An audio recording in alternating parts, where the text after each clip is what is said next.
নমস্কার, আমি সুস্মিতা। আপনারা দেখছেন সুস্মিতা সিম্পল কুকিং চ্যানেল। আজকের রেসিপি চিকেন চাপ।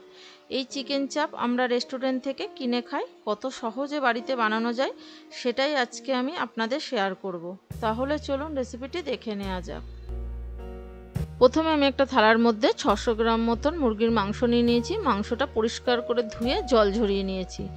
আর মাংসের পিসগুলো একটু বড় সাইজের কাটিয়ে নিয়ে এসেছি, যেহেতু আজকে চিকেন চাপ বানাবো। চাপ মাংস একটু বড় সাইজের হয়। ছুরি দিয়ে হালকা হালকাভাবে একটু ডিপ করে কেটে দেব, যাতে রান্না করার টাইমে মশলাটা ভালো করে মাংসের মধ্যে ঢুকে যায়।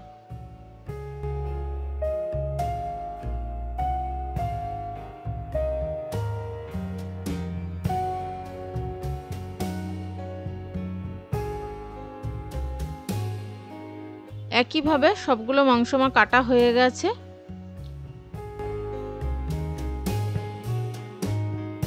এবার মাংসটাকে সাইডে রেখে দিয়েছি। এবার একটা মশলা বানাবো। মশলা বানানোর জন্য মিক্সিং বাটি নিয়ে নিয়েছি। বাটির মধ্যে দিয়ে দিলাম 1 চামচ পোস্ত, তার সাথে দিলাম ভাঙা কাজু 8-10টা, আর দিলাম 1 চামচ মতন চালমগজ। এবার ঢাকনা বন্ধ করে শুকনো অবস্থায় আমি প্রথমে গুঁড়িয়ে নেব। গোড়ানো হয়ে গেছে। এবার ঢাকাটা খুলে দেখে নিয়েছি, যেহেতু পোস্ত একটু সময় লাগে গুঁড়ো হতে, আগে শুকনো অবস্থায় একটু গুঁড়িয়ে নিলে তাড়াতাড়ি মশলাটা পেস্ট হয়ে যায়। এবার ওর মধ্যে দিয়ে দেবো বড় সাইজের একটা পেঁয়াজ, তার সাথে দিয়ে দেবো 5-6টা কাঁচা লঙ্কা, 8-10 কোয়া রসুন আর 1 ইঞ্চি আদা। তার সাথে দেব বড় 2 চামচ টক দই। এতে দিয়ে দেবো সামান্য একটু জল। ঢাকা বন্ধ করে একটা মিহি পেস্ট বানিয়ে নেব। এবার ঢাকা খুলে দেখে নেব। এটা চামচ দিয়ে দেখে নিয়েছি পেস্টটা মিহি হয়েছে। এবার এটাকে সাইডে রেখে দেব। এবার একটা বাটি নিয়ে নিয়েছি। বাটির মধ্যে যে পেস্টটা বানিয়েছিলাম সেই পেস্টটা দিয়ে দিলাম। আর যেহেতু মশলার বাটিতে অনেকটা লেগে আছে, ওর মধ্যে 1 কাপ মতন জল দিয়ে ঘুরিয়ে সেই মশলাটাও দিয়ে দিলাম।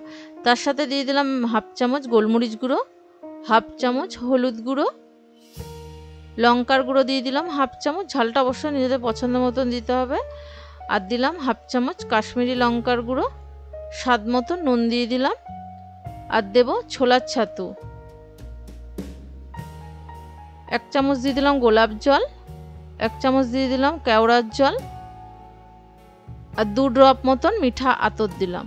এবার সব কিছু ভালো করে মশলার সাথে মিশিয়ে নেব। মেশানো হয়ে গেছে। এবার যে মাংসটা রেখেছিলাম সাইডে, সেই মাংসটা মশলার মধ্যে দিয়ে দেব।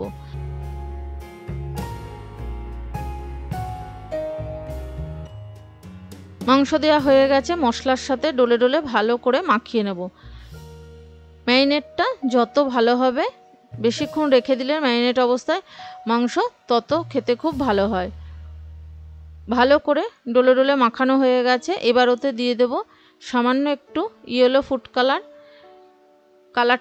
ইয়েলো ফুড কালারটা দিলে মাংসের কালারটা খুব ভালো আসে। আর দেব 2 চামচ মতন সাদা তেল। তেল দেওয়া হয়ে গেছে। আবারও ভালো করে মাখিয়ে নেব। আমি 1 ঘন্টা মতন নর্মাল ফ্রিজে রেখে দেব। 2-3 ঘন্টাও রাখা যায়। যত বেশি রাখা হবে ম্যারিনেট করে মাংসটা খেতে তত ভালো হবে। মাখানো হয়ে গেছে। চাপা দিয়ে আমি ফ্রিজে 1 ঘন্টা মতন রেখে দেব। গ্যাসে কড়াই বসিয়ে দিয়েছি। কড়াইয়ের মধ্যে দিয়ে দেবো 1 চামচ সাদা, তার সাথে দিয়ে দিলাম এলাচ, লবঙ্গ, দারচিনি, আর দিলাম জায়ফল, জয়ত্রী 1 টুকরো করে ছোট। এবার শুকনো অবস্থায় ভালো করে নাড়াচাড়া করে ভাজা হয়ে গেছে। এবার একটা মিক্সিং বাটিতে ঢেলে নেব। ঢেলে নিয়ে ঠান্ডা করে গুঁড়ো করে নিয়েছি। এবার ওই কড়াইয়ের মধ্যে দিয়ে দেব পরিমাণ মতন সাদা তেল, তার সাথে দিয়ে দেব ঘি। 1 চামচ মতন আমি ঘি দিয়ে দিলাম। এবার ঘি আর তেল প্রথমে ভালো করে গরম করে নিতে হবে। ভালোভাবে গরম হয়ে গেছে। এবার যে ম্যারিনেট করে রেখেছিলাম মাংসটা মশলা থেকে তুলে এক এক করে কড়াইয়ের মধ্যে বসিয়ে দেব। মশলাটা এই টাইমে দেব না, প্রথমে মাংসটা ভেজে নিতে হবে ভালো করে। 1 পিঠ হয়ে গেছে। এবার আস্তে আস্তে খুন্তি দিয়ে আমি আর 1 পিঠ উল্টে দেব। এটা একটু আস্তে ধীরে করতে হবে, যেহেতু মাংসের পিসগুলো বড় সাইজে। তাপটাকে মিডিয়ামে আছে। উল্টে দিয়েছি, আবারও আমি উল্টে দেব। দেখুন মাংসটা লাল ভাব এসে গেছে, মাংসটা ভালো করে ভাজা হয়ে গেছে। এর থেকে আর বেশি আমি ভাজবো না। মশলাটাও তলায় হালকা হালকাভাবে লাল ভাব এসে গেছে, তাই মাংসটা ভালো করে ভেজে নিয়েছি। এবার ওর মধ্যে দিয়ে দেব যে মশলাটা আমি রেখেছিলাম ম্যারিনেট করে, সেই মশলাটা দিয়ে দেব। সেই বাটি ধুয়েও আমি কিছুটা জল দিয়ে দেব। 2 কাপ মতন জল দিয়ে দিলাম। তার সাথে দিয়ে দিলাম 1/2 চামচ মতন চিনি। যে গুঁড়ো মশলাটা করে রেখেছিলাম সেই মশলাটা গুঁড়ো থেকে 1 চামচ মতন আমি দিয়ে দিলাম।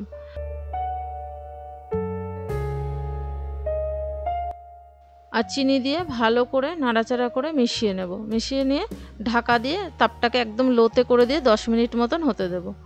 10 মিনিট পর ফিরে এসে আবারও উল্টে দেব।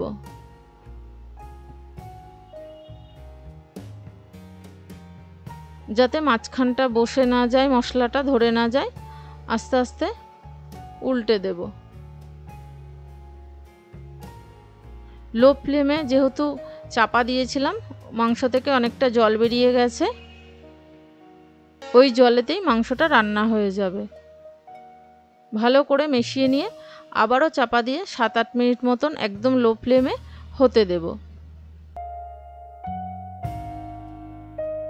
8 মিনিট পর ফিরে এসে ঢাকাটা খুলে দেখে নিচ্ছি যে মাংসটা হয়েছে কিনা। দেখে নিয়েছি মাংসটা আমার হয়ে গেছে, ঝোলটাও একদম ঘন হয়ে এসছে। চাপ মাংস একটু ঘনই হয়, খেতে খুব ভালো লাগে। ওর জন্য ভালো করে নাড়াচাড়া করে মিশিয়ে নিয়েছি। এর থেকে আর বেশি আমি শুকাবো না, বা ঠান্ডা হলে আরেকটু টেনে যাবে। নামানোর আগে দিয়ে দেবো যে ভাজা মশলাটা বানিয়েছিলাম গরম মশলা, সেটা দিয়ে দিলাম 1 চামচ। দিয়ে আবারও নাড়াচাড়া করে মিশিয়ে নিয়ে আজকে আমার রেডি হয়ে গেল চিকেন চাপ। পরিবেশন করে দেখাচ্ছি কেমন হয়েছে।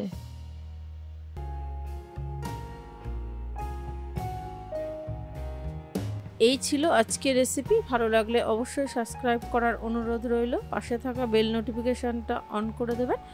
আমি কোনো নতুন ভিডিও আপলোড করলে সবার প্রথমে আপনাদের কাছে পৌঁছে যাবে। আবারও দেখা হচ্ছে নতুন কোনো ভিডিও নিয়ে। ভালো থাকবেন, সুস্থ থাকবেন। ধন্যবাদ।